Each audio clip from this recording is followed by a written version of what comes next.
네, 안녕하세요. 판다 주식 TV입니다. 9월 17일 금요일 밤에 준비한 영상이고요. 이번 영상의 제목을 유동성을 푼 중국 당국 한시름 놓은 헝다그룹이라는 제목으로 달아봤습니다. 이날 중국인민은행이 유동성을 시장에 풀었고요. 그 다음에 헝다그룹 관련한 최근 단신도 같이 묶어서 중화권의 이제 시장 전반을 살펴보는 영상이 되겠습니다. 네, 구독과 좋아요는 제가 영상을 제작하는 데 모두 다 큰 힘이 됩니다. 네, 우선 블룸버그 기사 헤드라인 보게 되면요. PBOC injects $14 billion as Evergrande debt was royal market 이라고 소개되어 있습니다. 블룸버그는 17일 이날 헝다그룹 사태로 시장이 혼란스러운 가운데 이 중국 통화 당국인 중국인민은행이 시장에 140억 달러 규모의 유동성을 공급했다고 보도를 했습니다. 네, 그래서 주요 내용 토대로 해서 쭉 한번 해석한 부분은 위주로 해보겠습니다. 중국이 금융 시스템 안정을 위해서요, 이 단기 유동성을 시장에 공급하는 속도 높였다는 분석입니다. 이 중국 당국이 3분기 말 자금 수요 확대와 헝다그룹 부채 위기 등에 대한 우려로 야기된 시장 내 불안 심리 달래기 위해서요, 이번 조치, 유동성 확대 조치 나섰다는 해석입니다. 인민은행은 이날 900억 위안 규모의 7일물, 14일물, 여갈피 방식으로 이 공개시장 운영에 나섰습니다. 그러면서 시장 내 유동성을 순공급한 것이고요. 이 규모는 지난 2월 이후 최대 규모라고 소개하고 있습니다. 이날 하루 기준했을 때 단기 유동성을 1000억 위안 이상 이렇게 푼 것은요, 이번 달 들어서는 처음이라는 설명입니다. 네, 헝다그룹이 직면한 이 위기가요, 중국 내 부동산 크레딧 시장 건전성 우려를 확대하고 있는 상황입니다. 이 상황에서 유동성 공급이 나온 것이며, 이에 덧붙여서 은행들은 분기 말 진행되는 정기적인 이 건전성 평가를 이유로 사실 시중의 유동성 공급을 꺼리는 경향이 있어 왔습니다. 이에 따른 시장 긴축으로 인해서 최근에 중단기 금리가 급등을 나타내기도 했는데요. 또한 10월 중국 국경절이란 긴 연휴를 앞두고 있는 그런 시기적인 특성으로 인해서 현재 이 중국 내 유동성의 씨가 마르는 상황 빈번하게 나타나는 것 볼 수가 있습니다. 네, 업계 한 관계자는요, 시스템적인 유동성 긴축 상황을 피하는 것이 이 중국인민은행의 절대적 우선순위라고 해석했습니다. 연례적으로 자금 수요 확대되는 시기를 맞아서 이 최근에 이 중국인민은행이 조금 시기를 앞당겨서 유동성 푼 것으로 해석이 됩니다. 네, 본말이 전도될 수 없겠습니다. 보고 싶은 대로 보는 것을 다시금 확인한 것이 영미권의 그런 언론의 행태였고요. 문제는 영미권 언론이 세계 여론을 주도하다 보니 다수 대중이 그것을 사실로 여기면서 이 헝다 사태를 여기 중국인민은행이 유동성 확대하는 것과 조금 연관시켜서 한번 보려는 점이 있다는 것 한번 생각해 볼 수가 있습니다. 네, 그래서 내용을 보면요. 코로나 델타 변이 확산, 자연재해 등으로 인해서 3분기의 중국 경기 둔화세가 지속되는 가운데요. 이 헝다그룹 사태가 중국 시장에 대한 우려감 더욱 키운다고 블룸버그는 평가합니다. 중국인민은행은 중국 경제를 부양시키는 것과 이 유동성 투입이 자산시장 버블 야기를 초래하지 않도록 하는 것 이 사이에서 이 균형, 밸런스를 맞추기 위해서 상당히 노력하고 있는 상황입니다. 네, 그래서 이날요, 이 금요일 이날 여갈피 방식으로 7일물의 500억 위안, 14일물을 500억 위안 이렇게 총 1000억 위안 유동성을 푸는 공개시장 운영 진행했습니다. 그런데 이날 100억 위안 만기 도래하면서요, 유동성이 순공급된 규모는 900억 위안이 되겠습니다. 이 로얄 뱅크 오브 캐나다의 아시아 외환 전략 수석인 엘빈 타는요, 헝다 사태와 부동산 시장 전반에 미칠 영향이 어떤 다른 규제보다도 중국 경제 성장에 직접적인 악재가 될 것이라면서 이 인민은행이 머니마켓 붕괴를 막기 위한 행동에 나서도 이제는 not be surprised, 놀랍지 않다라고 밝혔습니다. 네, 헝다그룹 사태가 금융시장 전반에 전이될 수 있다는 신호들이 늘어나면서 시장 개입에 대한 압박정도 더욱 강해지고 있다고 하는데요.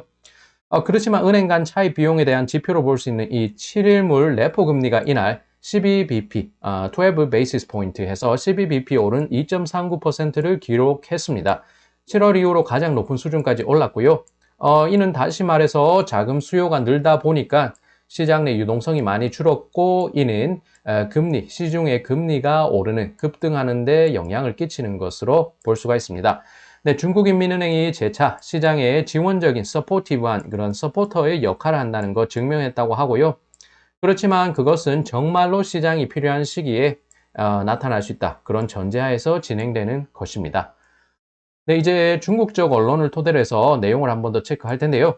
중국인민은행이 조금 이른 시기에 분기 말 자금 수요 확대라는 이 분위기 속에서 유동성 공급에 나섰다고 소개하고 있습니다. 공개시장 운영 방식으로 시장에 900억 위안의 규모 유동성을 푼 것이고요. 이것은 제가 인민은행 홈페이지 공시자료에서 발췌한 부분이 되겠습니다. 17일 이날 7일물, 14일물 RP를 각각 500억 위안 매입하면서요. 총 1000억 위안 규모의 이 유동성을 공개시장 운영 통해서 공급했습니다. 그렇지만 이날 100억 위안 만기 도래하면서 이 시장에 순공급된 이 유동성의 규모는 900억 위안이 되겠습니다. 네, 분기말 유동성을 적정 수준에서 유지토록 하기 위해서 입찰 방식 통해서 이 7일물, 14일물 RP 매입했고 그러면서 1000억 위안 유동성을 시장에 푸는 과정이 나타났습니다. 최근 6월부터 8월까지 비교하면요. 이번에 유동성 공급은 조금 이른 감이 있다는 해석입니다. 지난 6월 같은 경우는 24일 시작해서 5거래일 연속해서 하루 기준 했을 때 300억 위안 규모 유동성을 공급했다고 합니다. 이후에 100억 위안 수준에서 시장 내 유동성 관리를 지속한 것이고요. 그 다음에 7월 29일 200억 위안 유동성을 시장에 순공급하면서 유동성 규모를 키웠습니다. 8월에도 많지 않은 유동성 공급해서 시장 균형을 유지하는 가운데 8월 25일부터 유동성 공급을 좀 확대하는 흐름을 나타냈던 것이 이 6월부터 8월까지의 특징이었습니다. 그런데 이번 9월은 추석과 이 국경절을 앞두고서 자금 수요 확대가 기미가 더욱 뚜렷한 것 같습니다. 그런 상황에서 시장 긴축 정도가 심해진 것으로 보이고 이 상황에 따라서 중국인민은행이 조금 더 빠르게 유동성을 푼 것으로 볼 수가 있겠습니다. 네, 인민은행이 오전에 유동성을 확대했습니다. 그렇지만 시장 내 자금 가격은 여전히 높은 수준이라고 소개되는데요. 이 상하이 은행 간 대출 금리인 이 중국 15금리는 중단기 금리가 오름세를 지속하고 있습니다. 1일물 이 금리가 0.3bp 올랐고 7일물은 16.4bp로 급등한 것입니다. 그 다음에 14일물 3.7bp 상승, 1개월물 1.7bp 금리 상승했습니다. 금리가 오른다는 것은 자금의 공급보다는 수요가 많다는 것이고 그만큼 유동성 상황이 타이트하다는 뜻으로 한번 해석하시면 좋겠습니다. 네, 대형 국유은행 한 관계자는요. 이 17일을 시작으로 국경일 연휴 전까지 이 중국인민은행이 공개시장 운영을 통해서 유동성 공급을 지속해 시장 안정에 나설 수 있다면서 시장 내 전반적인 유동성의 확대에 대한 전망 내놨습니다.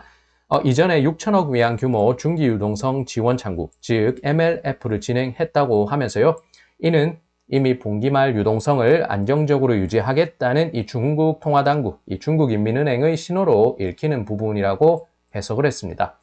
이 동호증권에서는요, 밑부분의 내용을 보게 되면 중장기 관점에서 4분기 지준율 인하 가능성이 높고 이 만약 자금 시장에서 변동성 확대가 된다면 인민은행은 MLF 중기유동성 지원 창구나 아니면 이 OMO 이 공개시장 운영 등 규모를 늘리는 식으로 해서 이 시장의 유동성 확대 방안으로 대응할 것이라고 전망을 했습니다. 네, 이렇게 하면서 시황을 한번 볼 텐데요. 중국 본토 시장은 상하이 종합지수 0.19% 상승, 선전 성분지수 0.71% 상승, 창업한 지수가 2.06% 급등했습니다. 아무래도 이 인민은행 유동성 공급이란 호재 가운데 이 3대 지수가 상승 마감한 것이고요. 중소기업 중심의 창업한 지수가 특히 2%대 급등으로 마무리했습니다. 그렇지만 상승하고 하락한 종목 수를 기준으로 하면 하락한 종목이 우위에 섰습니다. 그는 장내 전반적인 분위기는 좋지 않았던 것으로 해석이 됩니다. 네, 시총 상위 15위 기준 하면요. 중국 본토에서 상하이 심청 기준 했을 때 시총 상위 기준의 특징적인 모습 보면 바이주의 대표주인 마오타이 우량이가 2%대의 급등을 나타냈습니다. 그 다음에 유동성의 공급 소식 가운데 은행주가 다소 강했던 모습 보였습니다. 네, 그런 특징이 있었고요. 그 다음에 홍콩 쪽을 보게 되면 항생지수가 1.03% 상승, 국유기업 지수는 1.53% 상승, 레드칩 지수가 0.56% 상승해서 이 3대 지수 역시 상승했습니다. 중국 본토보다는 상대적으로 상승폭을 키웠던 하루였고요. 특히나 이 주요 IT 플랫폼 기업들 주가가 조금 급등하는 모습 보이면서 이 강세장을 견인했습니다. 그래서 이 부분은 쭉 표로 만든 것이고요.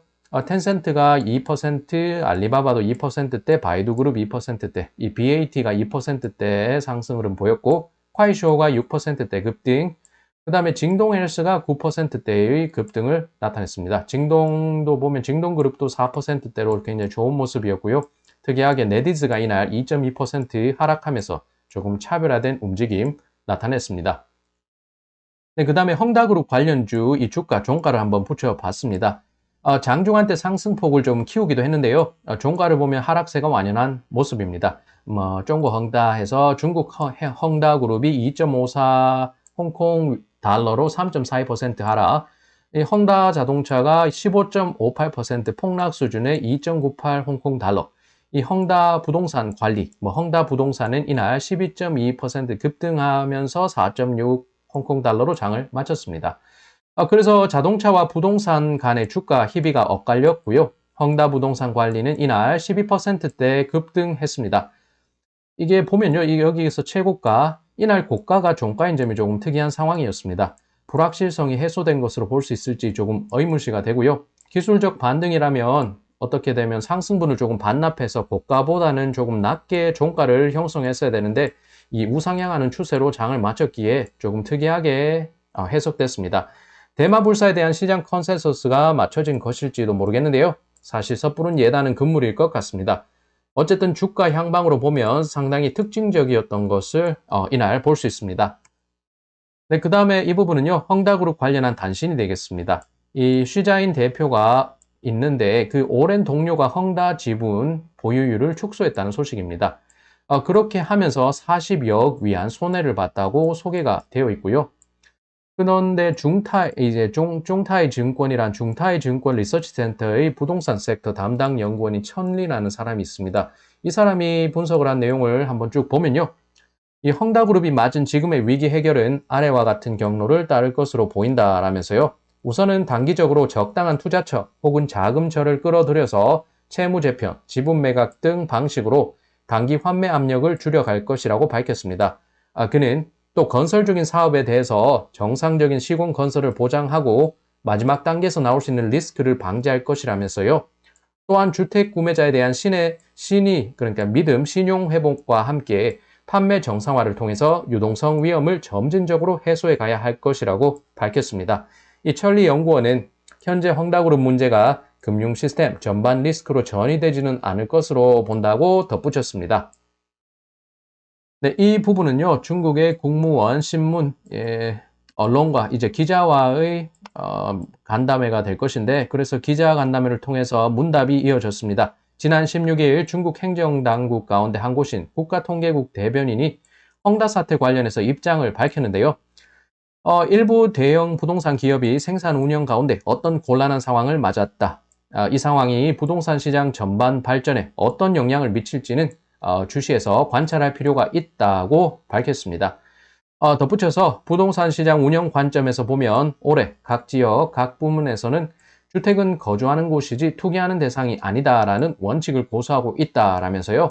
부동산, 토지 등 가격 안정 태세를 유지하고 이 부동산 시장 전반에 대한 안정화시키는 것에서 우리 중국 당국에서 힘을 쏟고 있다고 덧붙였습니다. 네, 그리고 이 부분 같은 경우는 China Evergrande is not too big to fail, says Global Times editor라고 소개되어 있는데요.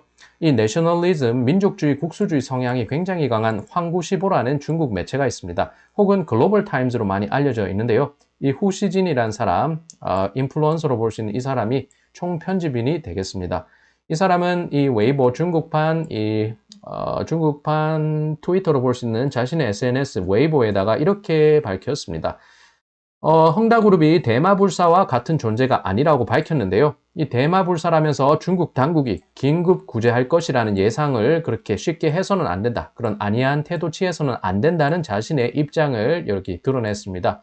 어쨌든 중국 내는 물론이고 세계에서도 중국 언론에서 중국의 그런 여론을 알기 위해서 이 후시진이라는 사람이 어떤 의견을 내놓는지 상당히 주목을 합니다. 이런 사람이 이 대마불사가 아니라는 입장 밝혔다고 하니까요. 그런 부분도 주목해 볼 만합니다. 네, 그래서요 관련 내용을 살펴봤고 주요 내용 한번 빠르게 보기 위해서 표로 요약 부분 만들었습니다. 우선 주요 내용은 명절 자금 수요가 확대되는 중국이겠습니다. 그래서 인민은행은 900억 위안의 대규모 자금 유동성을 조금 앞서서 이른 시기에 풀었고요. 블룸버그는 헝다그룹 부채 위기 내용을 조금 갖다 붙였다는 점이 눈에 띄었습니다. 명절 자금 수요 확대로 인한 연례적인 유동성 확대 행보로 해석할 수 있는 부분, 결국 이 언론 생태 특성상 더욱 많은 조회수를 위한 헝다 전면 배치가 이 영미권의 매체, 특히 블룸버그에 나타난 걸 볼 수가 있습니다. 네, 유동성 공급에도요, 중단기 RP 금리는 오름세 지속하고 있습니다. 이는 긴축 상황이 여전하다는 점, 그래서 중국 통화 당국에서 유동성을 지속적으로 공급할 수 있다는 점을 암시하고 있습니다. 네, 그래서 이 6번 부분 국경절까지 유동성 공급이 지속될 것이라는 전망 제기됐습니다. 중국의 대형 국유은행의 한 관계자 입장이었고요. 유동성 공급 확대 호재로 인해서 그것이 소화가 되면서 중화권의 증시 상승 마감했습니다. 홍콩 쪽이 이 IT 플랫폼 기업들이 주가가 급등하면서 상승폭을 더욱 키웠다는 점이 이날 증시의 특징이었고요. 헝다그룹 관련주들은 자동차는 흐림, 부동산은 맑음으로 이날 장에서 희비가 엇갈렸습니다. 중태증권은 헝다 사태가 금융 시스템 전반 리스크 전이되지는 않을 것이라는 전망을 냈습니다. 중국의 행정당국 가운데 한 곳인 통계국의 한 대변인은 헝다그룹의 부동산 시장 영향력 지속 관찰해야 한다고 입장 전했습니다. 네, 언론계 인플루언서 후시진은 헝다가 대마불사 적용되지 않는다고 조금 과감한 입장 드러냈고요. 네, 그래서 이 부분은 간단히 제 포인트를 잡아서 요약한 부분인데요. 대목을 앞두고서 자금 수요 확대되는 것은 중국은 물론이고 우리나라도 마찬가지겠습니다. 네, 머니마켓 긴축 및 시중금리 오름세가 나오고 있습니다. 이에 따라서 중국 통화당국인 중국인민은행에서 연례적으로 발생하는 이 유동성 풀기가 조금 이른 시기에 시작된 것입니다. 영미권 언론이 헝다를 붙인 것은 솔직히 조금 어그로인 것으로 저 개인적으로는 해석이 됐습니다. 네, 여기까지 판다 주식 TV였습니다. 이날 거시경제 측면에서 중국의 통화당국인 인민은행에서 유동성을 푸는 것을 한번 뉴스로 메인으로 붙였고요. 그 다음에 이 헝다그룹의 단신을 붙이면서 중화권의 증시 전반, 이날 9월 17일 금요일 장 한번 정리해봤습니다. 네, 영상이 유익하셨기를 바라고요. 네, 영상이 유익하셨다면 구독과 좋아요 부탁드립니다. 네, 오늘도 시청해 주셔서 감사드리고요. 즐겁고 편안하고 풍요로운 한가위 보내셨으면 바랍니다. 네, 그럼 저는 다음 영상 또 잘 준비해서 다음 영상에서 찾아뵙겠습니다.